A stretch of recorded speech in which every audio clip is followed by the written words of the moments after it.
Welcome everyone to today's social system mapping on-ramp session for January 9th. Your hosts today are me, Christine Capra. I'm the co-founder of SumApp, co-founder, co-developer of SumApp, which is a data gathering tool, and Greater Than the Sum, which is a social system mapping consultancy. And my partner in many things, supportive partner in many things, Kara Martner, who's our producer and our tech support in our in these sessions. So we welcome you. So what this is about, for those of you, and just to be transparent, about half this group comes to these sessions all the time, and so they didn't fully introduce themselves because they know there will be another introduction upcoming, but they weren't necessarily, they weren't meaning to like be rude and not let you know who they are. And then half of you are brand new and we've never met you before. So we will get a chance to mix those different places in the system together shortly. But for those of you who are new, well, both what I'm going to say next is for you, but also this session is mostly for you. So the people who show up regularly, they're being supportive of me, and they're helping spread the thinking, and but really we're here to get your questions answered. So if you're new, feel like this is your space more than it's everybody else's space, even though they're more familiar. So that may sound a little backwards, but that's why I'm saying it anyway. So what this is, these sessions, this is really a vision about a possibility. The possibility being that this thing we call social system mapping can help intentional networks and change communities, et cetera, that can help them become self-organizing more quickly and create greater wisdom around that, around their purpose and their development. It's also a learning opportunity. So the vision, so the vision is that social system mapping is useful. This is also a learning opportunity for learning how to do this kind of mapping, as well as help developing the methodology in a sort of co-learning kind of way for all of us. And it's also a community of practice where we share our experiences and work together to develop, to like sort of lean into this possibility that I'm talking about. So, and welcome, Cindy. I saw you popped in. If you want to do a quick mic check, feel free. I'm here. Let's see if I can make my video work. There we go. Good morning, everybody. Good to be here. Great. Welcome. Glad to see you. Okay. And then, and so social system mapping is obviously core to this community, but that doesn't mean everyone is doing mapping in the technical sense. It means we're sort of all exploring self-organizing systems, how mapping can help enhance that, how visualization can help enhance that at a not purely applied technical scale, but also larger. And I see we have more people popping in, so I'm just going to keep going. And well, actually we're to chats anyway. So let's do this. I'm going to stop sharing my screen for a moment, and I'm going to ask you all to go ahead and put into the chat your name. Oh no, I'm sorry. I am out of practice. We've had a month off, sort of getting back into the swing of things, having sort of been lots of just inner challenges lately. So I don't feel like I'm quite, in the groove yet. So I apologize if I'm being a little rough. Welcome to those of you who just joined us. So let me just say what we're going to do today is we're going to do some chat intros. I'm going to explain what social system mapping is briefly and sort of walk you through the tools quickly that are used, and then I'll walk you through our community practice social system map. And then but mostly what we're going to do is I'm going to try and move through that fairly quickly, and then we will open it up to your questions. And so we'll just get the main point here is to get your questions answered for those of you who are new to this. And we have the formal session goes to the top of the hour. So another, 53 minutes. But what we always do is we also just, those of us who, I will stay present, Kara will stay present, and probably some other people will too. We hang out for an extra half an hour, which is not the formal session, but it just can be just an open conversation for whatever more questions you have, or whatever, you know, and whatever is related that you want to talk about. So feel free to, at the top of the hour, we'll have a formal closure and say goodbye. But if you want to stick around, just don't click out. So that's the agenda. Now let's go to our chat intros. So what I'd welcome you to do is in the chat, put your name, pronoun, and location.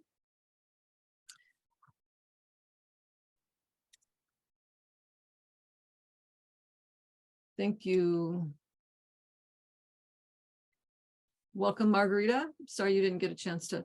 Would you like to just do a quick mic check and make sure that we can hear your voice? And Hi. Okay. Hi, welcome. Okay. I'm Margarita Beneke de San Feliu. I'm here in El Salvador in Central America. I'm the Director of Research and Statistics at FUSADES, the Foundation for Social and Economic Development in El Salvador. Wow. Thank you. Welcome.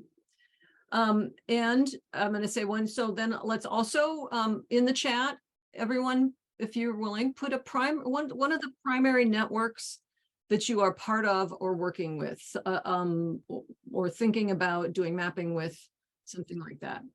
And I'm going to just go ahead and those of you, so I plan for chat intros, but we're sort of going into voice intros too. So I'm going to just a couple other people I'm going to invite to do that. One is Patricia Monroe. If you'd like to just unmute and just say hi quickly. Hi, I'm Patricia Monroe. I'm based in Munich, Germany, and I work both in the for-profit and nonprofit area, and helping people to communicate and connect better and collaborate better. Welcome. Great. So I know someone so we're putting in the chat our name, our pronoun, our location. If you, to whatever amount of all of that you choose, a primary network that you're working with. And then what brings you here today? What is it you would like to get out of today's session? And Eve, since you just popped in, I want to give you an opportunity to do a quick mic check. And I also want to acknowledge, hi, welcome. That you got stood up last week also. So Yeah, I did. I apologize for that. Yeah, it's being a kind of a slow start to the year for these sessions, but welcome. Glad to have you. Glad you could join us, and inviting you to put your introduction in the chat. Be great. And so I am noticing that we have lots of Europe today, given for our Ireland and Germany and the UK, which I know Ireland is in. Okay, and then Latin America. So I'm just looking at what people are putting in. What the last thing I was asking for was what brings you here today, or what you would like to get out of today's session.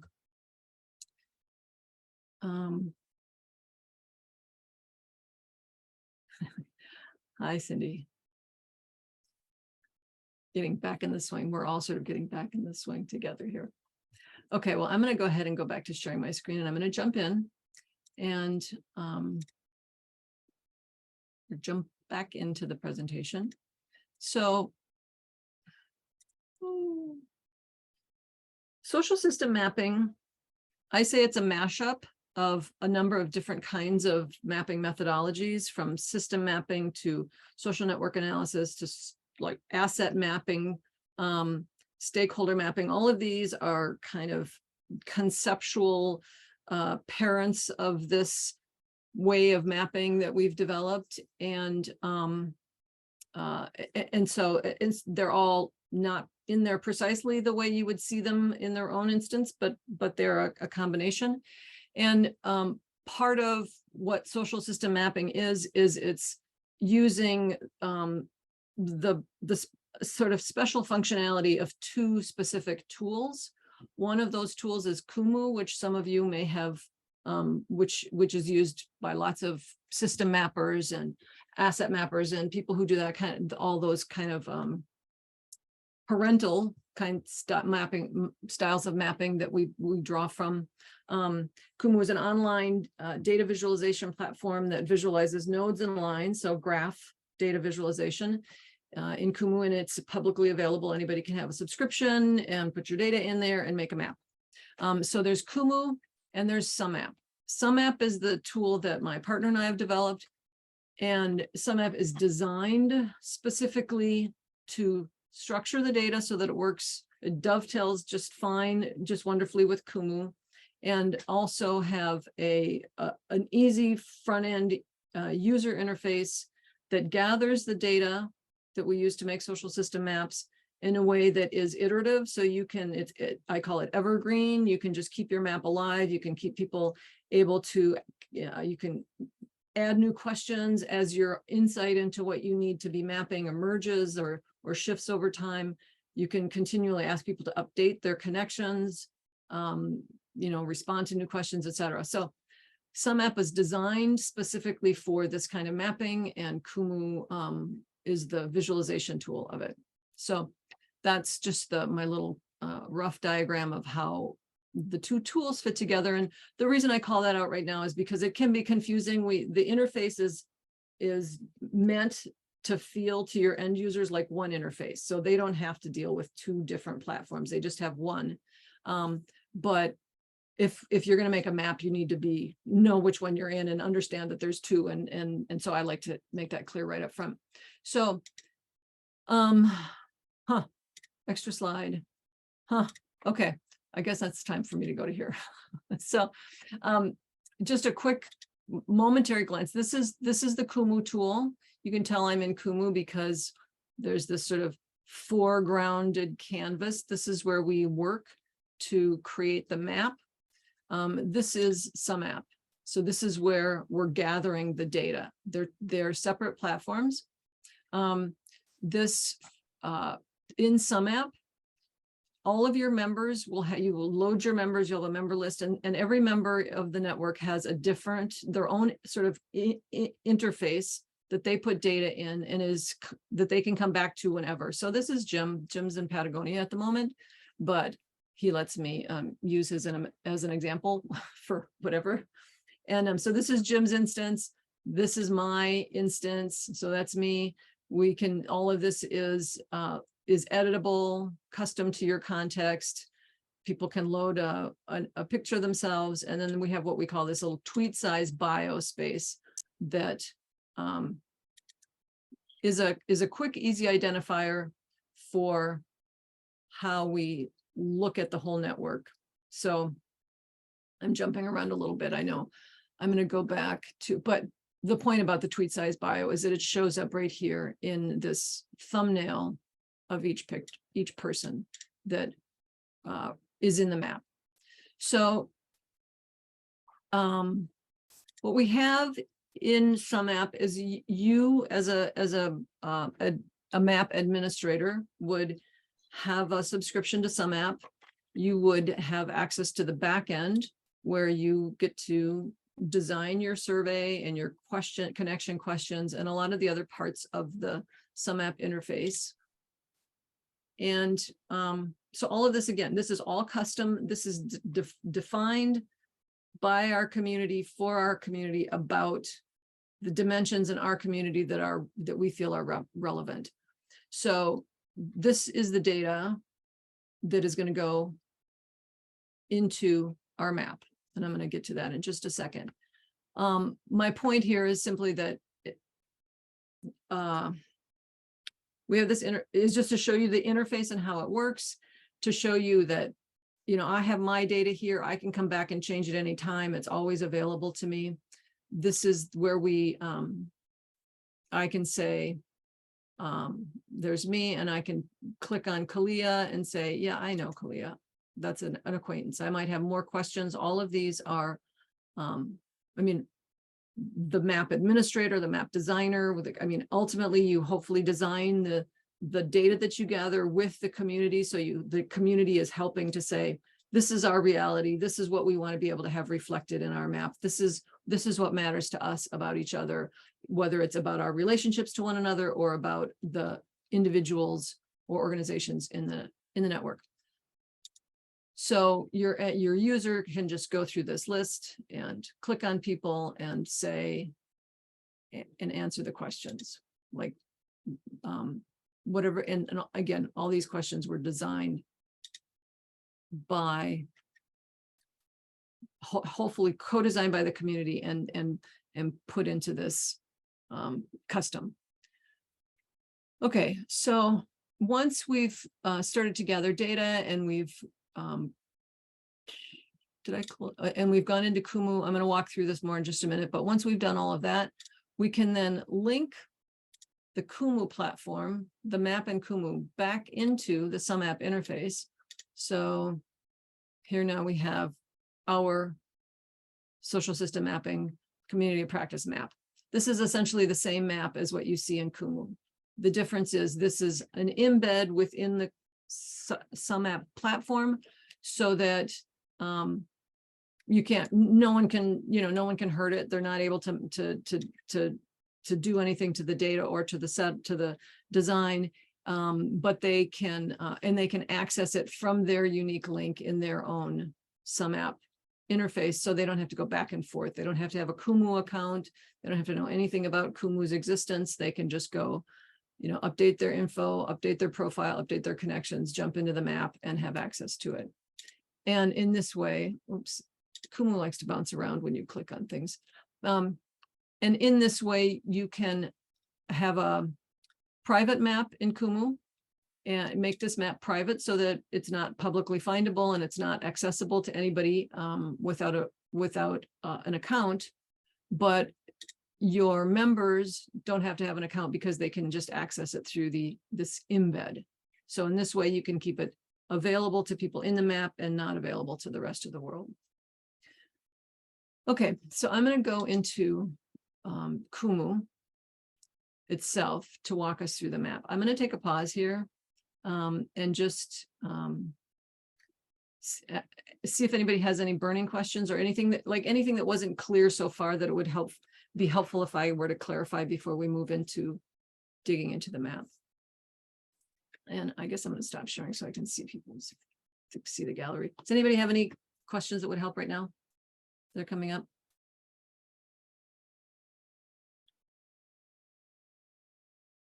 Okay. Yeah, I have a question, Christina. I work in a number of languages. And so my question is the interface only in English? Yeah, that's a good question, and it's an important challenge. And the survey and the connection questions can be in whatever language you choose. Much of the language is custom. All of the customizable language obviously can be in whatever language you choose. There are some sentences that are editable in a higher level account, but not in a lower level. I mean, there's pricing tiers, and there may be the buttons you can't, like the next button and the save button. Yeah. But underneath that straightforward question, there's another question of what do you do when you've got multiple languages that you're working with? And that's a bigger challenge. We are working on some technical things that hopefully will help us address that challenge. But right now it's pretty much, you're going to put the language in, but there's not going to be an ability to switch back and forth between languages. Yeah, right now I'm just working on a big German project, so it's okay. Yeah. Anyone else have a question that they would like me to answer before I start to walk through the map?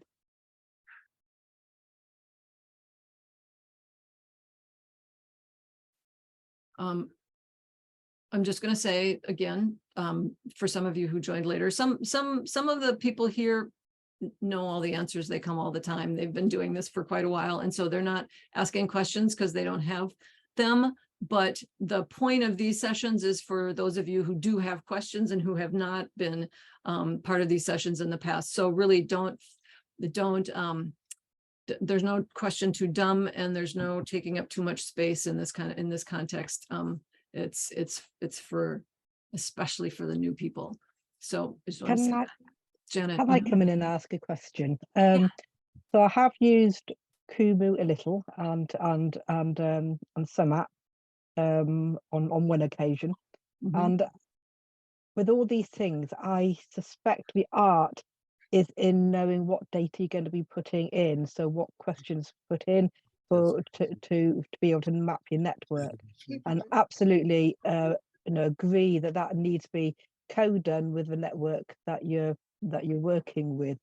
But how do you do you have guidance on how you do that to make sure that you've got the right questions in that sort of co-produced way?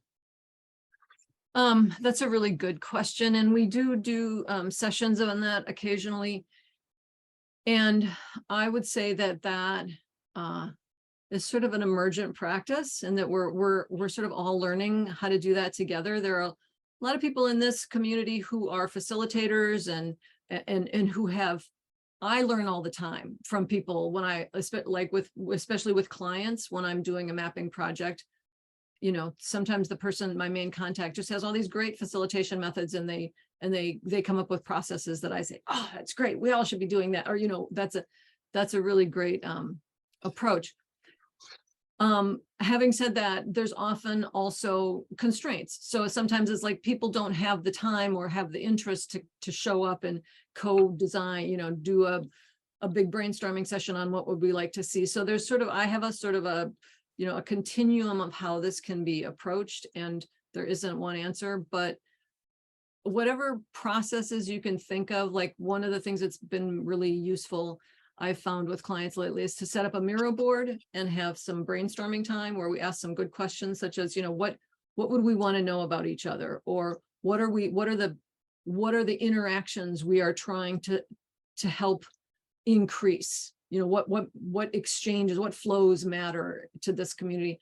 So have some good prompt questions, and then spend some time just having people put those into a Miro board, or, you know, into stickies, and you know, what comes up for them, and then cluster them and then distill from there. So, and often there'll be, you know, a session or 2 or 3 where we do the post-it thing and cluster thing, and then start to put it into something like a Google Doc, and then share it out again for, you know, as we're sort of wordsmithing the questions and wordsmithing the options to sort of, you know, continue to solicit feedback on that. And the last thing I'll say about that is that as we're learning this process, so Mary is on our mapping team. So we have a team that is sort of practicing these things on this particular community practice ourselves, and sort of working with different ways of approaching it and different stages of the process, and to figure out how can we do this both to enhance our own skill set, but also to model it, and so that you can see it. And so we do have a repository or a place in a tool we call Coda, where we talk about that some. So Kara, I'll make sure Kara has the right link, and we'll put that in the follow-up email for you. Yeah, so that was maybe, okay. So I'm going to jump in and just feel free. I'm just walking you through this to sort of give you an overview of how, you know, what's possible, how we think about it, somewhat. But feel free as I move through this to just interrupt me. You'll probably have to unmute and actually verbalize if you want to interrupt me, because I won't be necessarily able to see people's hands being risen. But I'm not going to be in the least bit bothered if you do that. And and I want you to get your needs met. So that's why we're here. So for starters, this is the Kumu interface. As you can see, there's a bunch of people on here. This is me. These are the answers that I gave in my profile. So everything that I put here, it shows it right here. I didn't say this previously, I think, but once your data is gathered into SumApp, there's a link that you plunk it into Kumu. So you don't have to, if you're used to social network analysis, you don't have to touch the data at all. You don't have to clean it. You don't have to worry about, are there dupes in here? You can do that through the SumApp interface, and you clean them up in the SumApp interface. So there's no manual fiddling with the data whatsoever. It just goes boom right into Kumu. As anything changes, the changes just go boom right into Kumu within, a few minutes to 45 minutes, depending on what the internet is, how it's behaving that day. But so this data is live. If I go in here and change my response, right here, it will give it a little while. We'll refresh Kumu and it will be up here. So the data is all here. When you click on a person, a node, you get information about them. We can have, hang on a second. We call this the side panel. The side panel is totally customizable. You put whatever you want there. You can put links to pop up things like this, where it's got some, oh yeah, that's the pop-up thing to our portal where I told you a bunch of resources are. So there's pop-ups. These are things we've made. We've sort of developed all of this stuff. Once the data gets put into Kumu, you're going to want to be able to look at it from different angles. You're going to want to be able to slice and dice it, to focus on this or focus on that, to have different ways of telling the story of what's going on in your network. And each way you want to do that, in Kumu, we call a view. So you can go over here. I'm not going to dig into this much at all, but here's the fancy code, or here's the the graphical user interface for defining what goes into what's on your view. So every different way you want to handle the data can be in its own view. Each view is designed by you. How we do this, and there's lots of customizable things going on, which I'll sort of point out as we go forward. But in our practice with my partner and I, we have come up with a norm of having the first view that you land on be this view, what we call the directory view. It's fairly simple. We're not getting into the relationships yet. We're not getting into the flows through the network. We're not sizing the nodes differently or coloring them differently. We find that when there's a lot of data in a social system map, and when people first look at a social system map, they're often kind of overwhelmed, and it's easy for them to, it's not at all abnormal for people to sort of shut down, to sort of go like, it's way too much. I mean, it's pretty, but it's way too much. I can't deal with that. And so how we set up our views is we try to start with a relatively simple view and go from simple to more complex as we move down the side of the side panel. So this is a link to views. So this is the directory view, and if you clicked here, it would take you there. Here, if we weren't already here, but if I click on this link, offers and asks, now I have a different kind of view. Now this is a different kind of view. I'm going to go back to directory for a moment. But so the idea in our sort of design protocol is to start simple and then get more complex as necessary based on whatever the views we want to have are. Another thing about views to know is that a view can have, a view can put filters. So for instance, let's say we have a question in SumApp about why people are part of the community. Some people are just curious. They don't want to know how to do it. They're just kind of curious. And, so that's as deep as it goes for them. For some people, they want to be able to talk about social system mapping in case they're ever in a context where it might be useful or it comes up, and they can, sound knowledgeable and maybe have some advice. give around it. So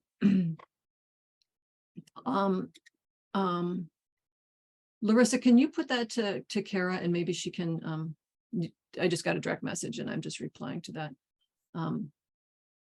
She can help you.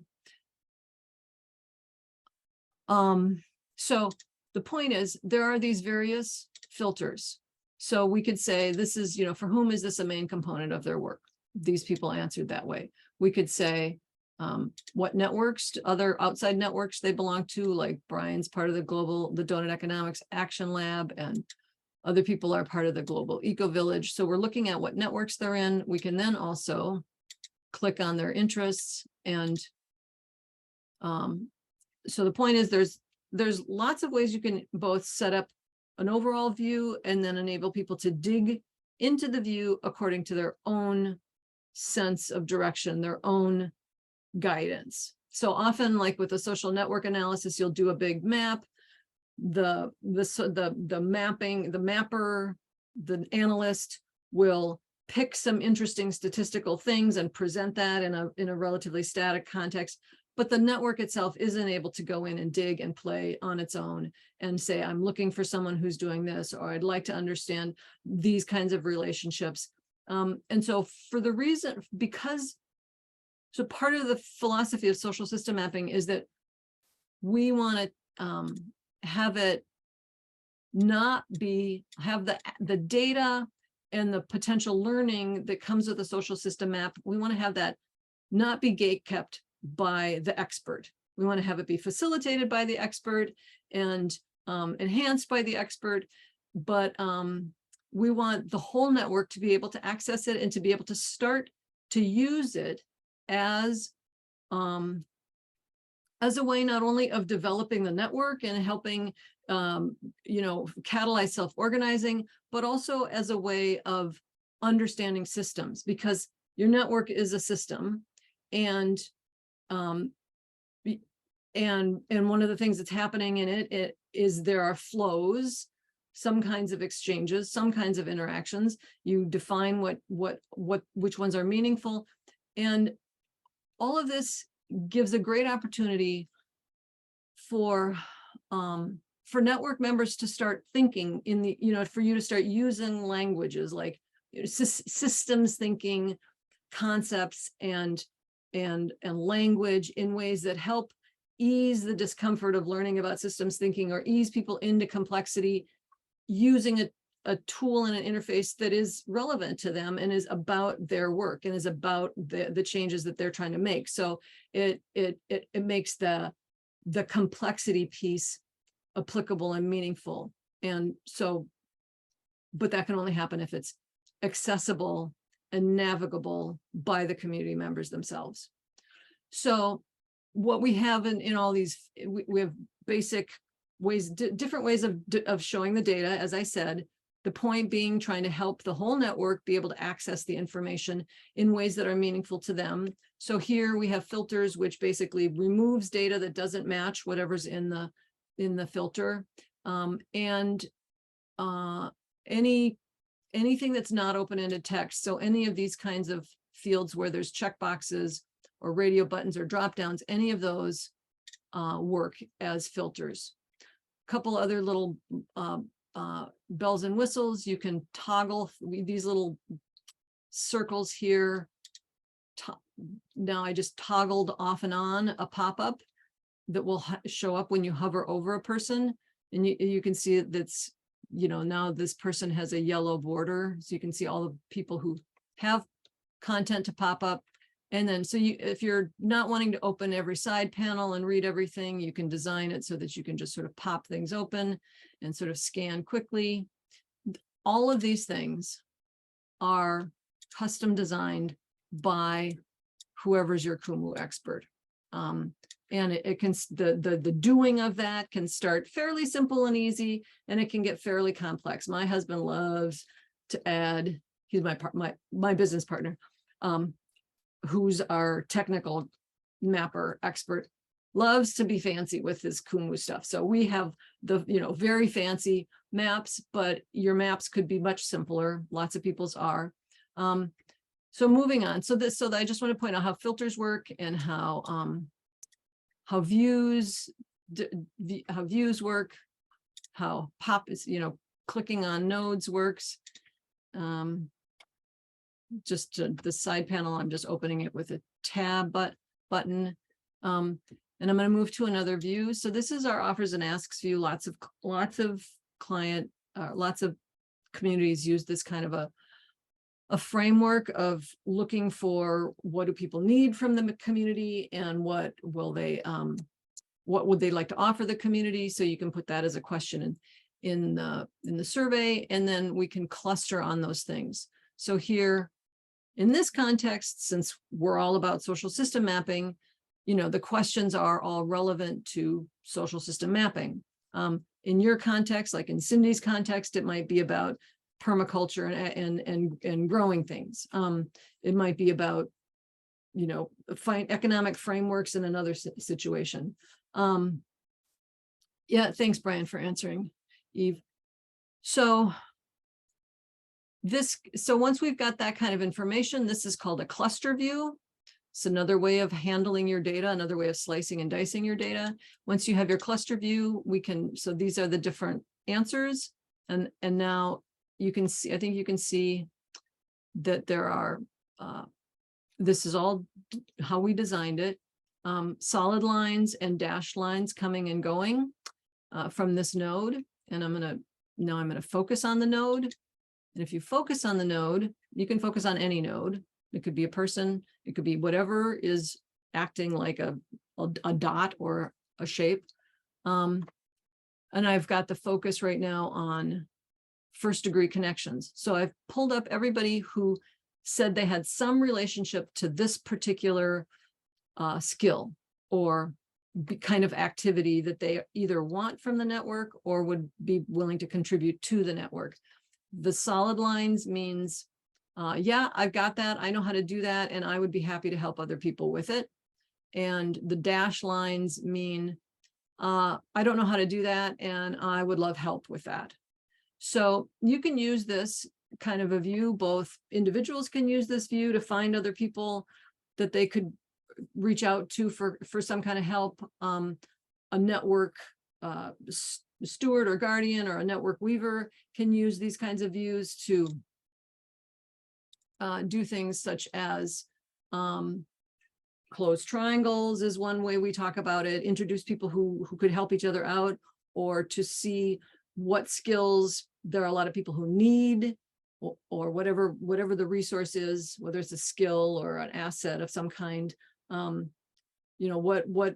What is there a lot of need for, or to reach out to people who could help provide that asset. So I could say, yeah, I want to do a session on how do we probe, how do we find new views that would be helpful for people? I could click on that, and then all those solid lines, I could, bring them all together and say, let's do a little training on how to do this. And the odds are better that I would get somebody who wants to do that with me because they say they have that skill and they're willing to share it. So that's a way you can use this kind of view. You can use this clustering for assets, of which offers and skill offers and asks are one. You can use this for any kind of dimension where you want to actually see the people, not just remove everybody who doesn't fit with that dimension, but see the people who do in their relationship to it. And then you can get more complicated with it. For instance, if you want to say, okay, who all is doing this and that, I'm going to focus on both of them and start to see who's in the interface of both. You can there's lots of ways you can play with it. So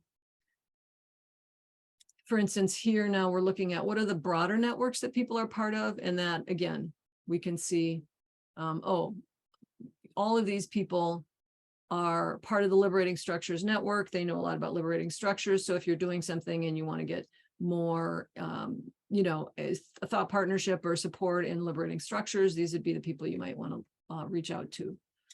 The involvement view is where we start to show relationships between people. Do you notice these other views were relationships between people and some kind of dimension in the data that was asked?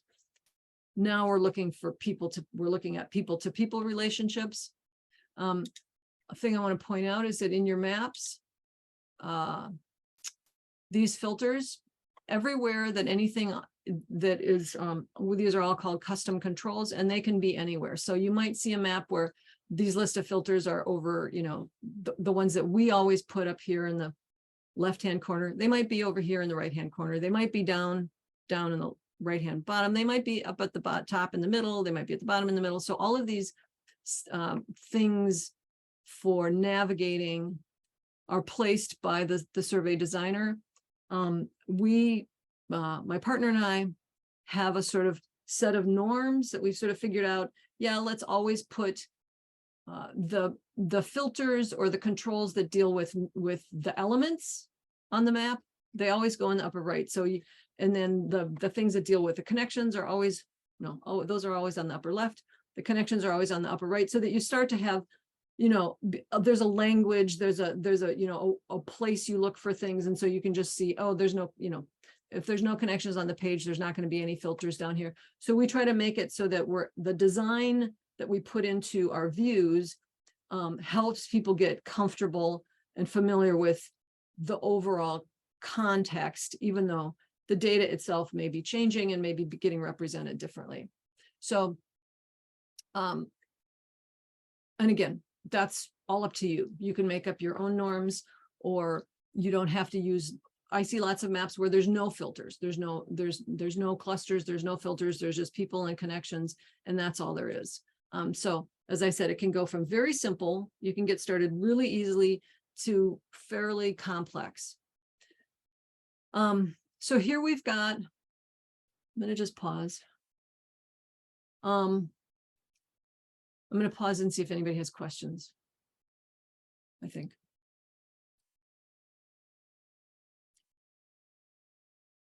Again, just interrupt me. I'm happy for that. Audibly, so I stop. So in this, but I'm going to go on. In this view, now we have lines. We didn't have lines between people before, and if it's a person-to-person line, there were all these questions. So how do those questions show up on the map? They show up as lines, and the lines, if you click on a line and open the side panel, the line shows up on the side panel.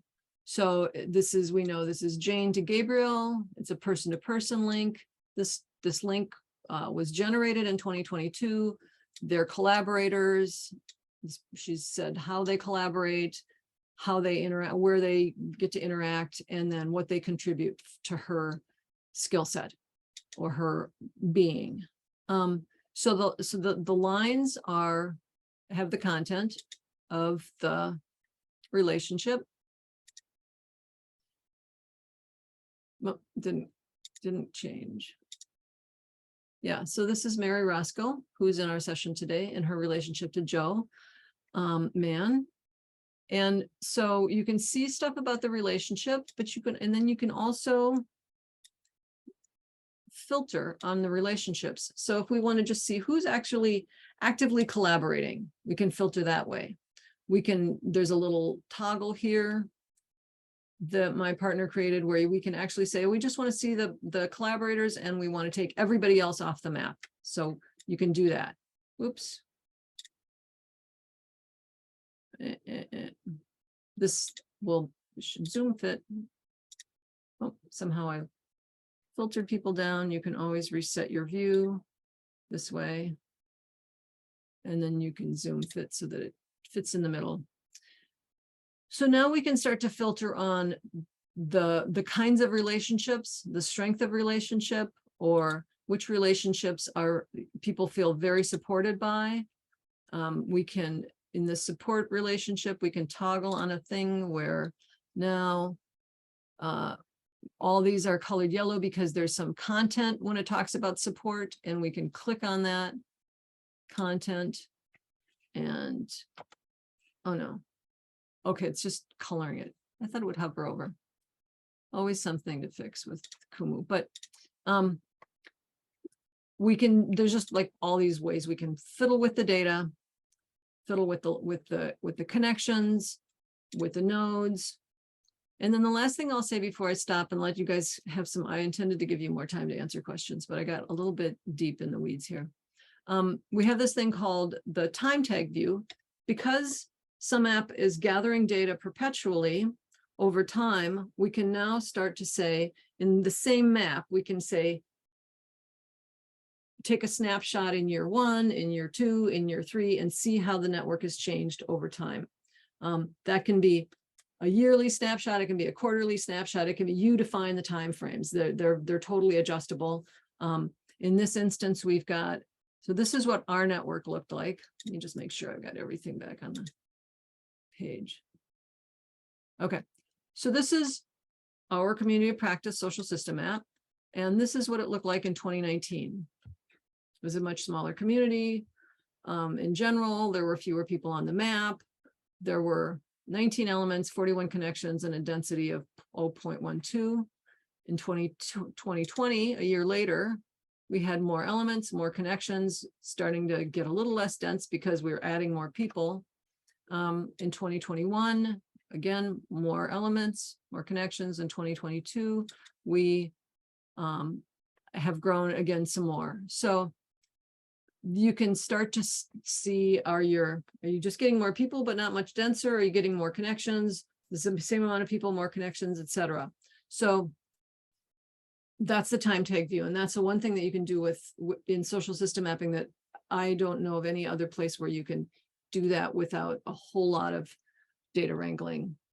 Okay, Eve, when you say that, I'm answering Eve's question here, which is in the chat, her question is, when you say it gathers data perpetually, don't you have to send out periodic notices?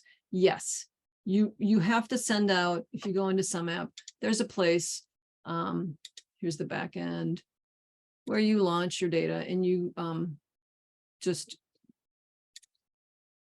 have email templates, and you just click the button. You can change your language, sending, saying we've got more people, please come back in again, and say your connections to them, or however you want it, of some variations on what you send. But yeah, you do need to do something to prompt them. We also have a what we call an opt-in form, so people can just you can share the opt-in form link, which we might as well go ahead and have Kara do right now. So if you would like to be on our map so that you can both see who's here, reach out to people, and also get ideas for map design, and sort of dig into how we've done our map design. You can even dig into the code if you want to copy some of the code that puts this together. Not everything has to be done by code, but everything that you do in the basic editor gets turned into code. And so then you can copy that and replicate whatever you want from our map.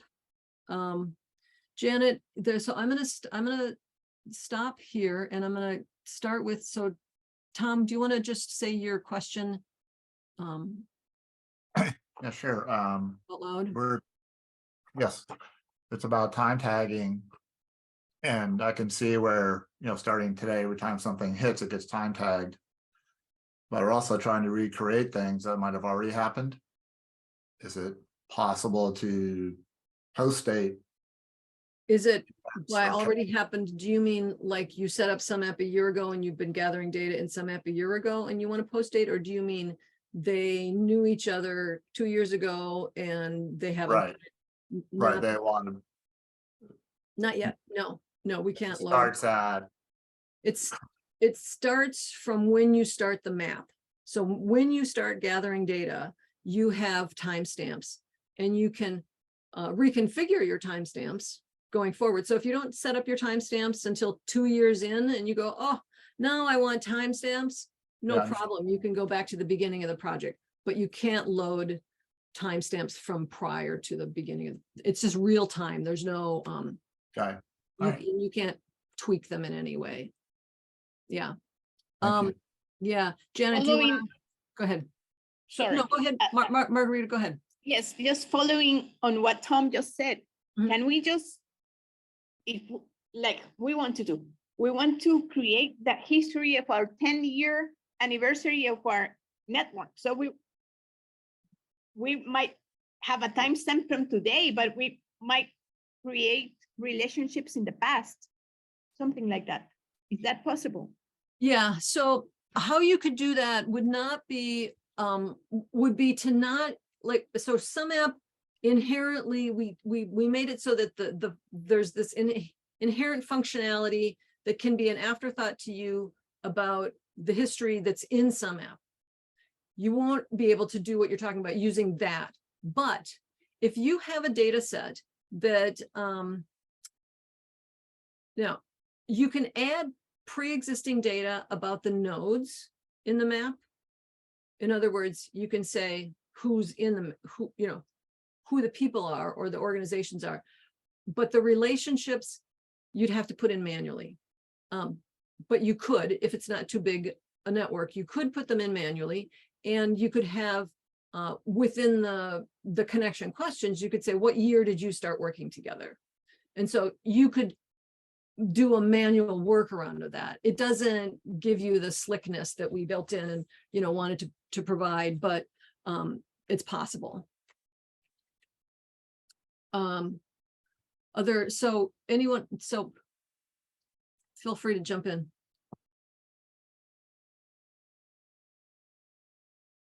Ryan. I think if you could explain your theory of dominance versus connection, because it ties everything so well together and it's such an overwhelming philosophy about why you're doing this, that sort of like gives a vision for where you're trying to go. Okay, I did see that in the in the DM, but my head wasn't ready to go there yet. So That's important. so we started actually. Someday I should tell the story of how I got this phrase, but because Mary, you'll know this, it was from Michael. I copied him and I told him I was stealing his phrase, but he, so we say that the purpose of social system mapping is to support the global shift that I'm, you know, trust and know that all of you are already working on, a global shift from systems of dominance and exploitation and extraction to systems of connection and reverence and regeneration. So whatever the systems are you're working in, there's, you know, a movement about that is trying to make all of those systems more, you know, life-giving and sustainable and less destructive. And so the point of social system mapping is to support that shift.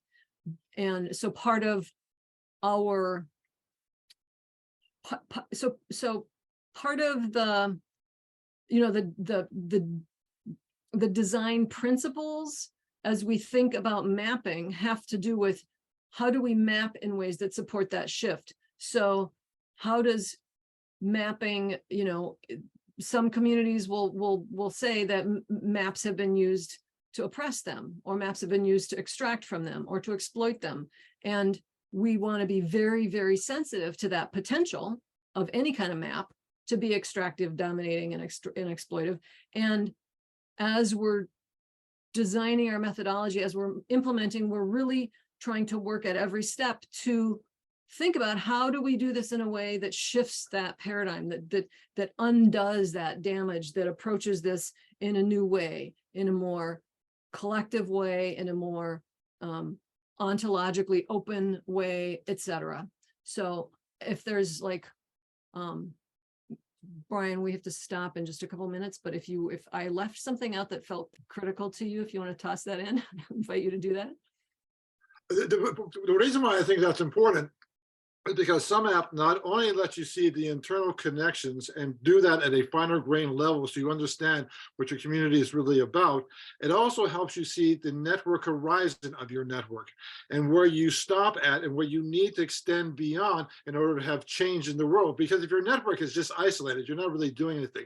You actually have to connect with other networks. You have to connect with other people who are in the same position that you are. And the Sum app helps you do that by showing you how change can be promulgated. Yeah, thanks. So I think we have time for one quick last question, and then we'll do our little closing ritual, and then if you have more, just and if you have time, stick around. Anyone last? Could you just, I asked a question in the chat about a minimum and maximum number.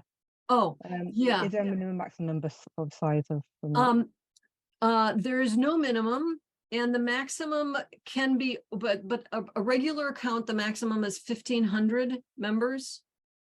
And that can be overridden, but we have a maximum because Kumu starts to get overwhelmed. And so I want to sort of have a conversation about how you handle a bigger data set than 1,500 members. But you can have a very dense map with 1,500 members and Kumu will behave just fine.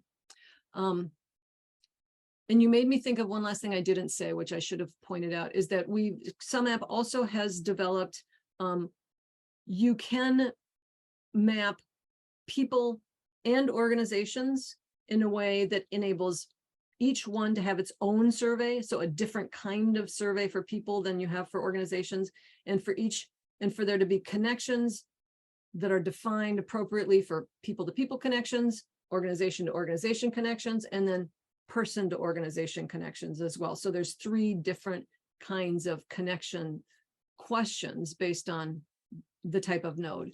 So we call that dual elements, and that's also possible in SumApp. And would that be within the same view? So that wouldn't be like 3 separate maps. You'd be able to It puts it all into the same data set. Yeah, so you can combine them in Kumu. I want to do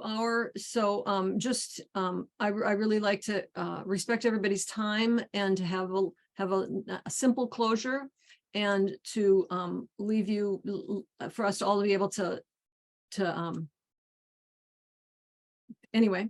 So here's our closing ritual, and I'm gonna go ahead and we'll do that. And if you want to stick around and ask more questions, just don't jump off. But for those of you who need to go, what we do is we all unmute together right now. So feel free to start unmuting.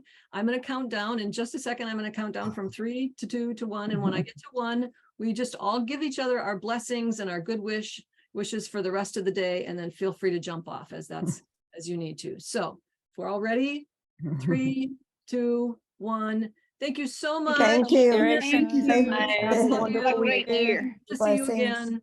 Start Bye-bye. well into 23. Have a wonderful day. Thank you.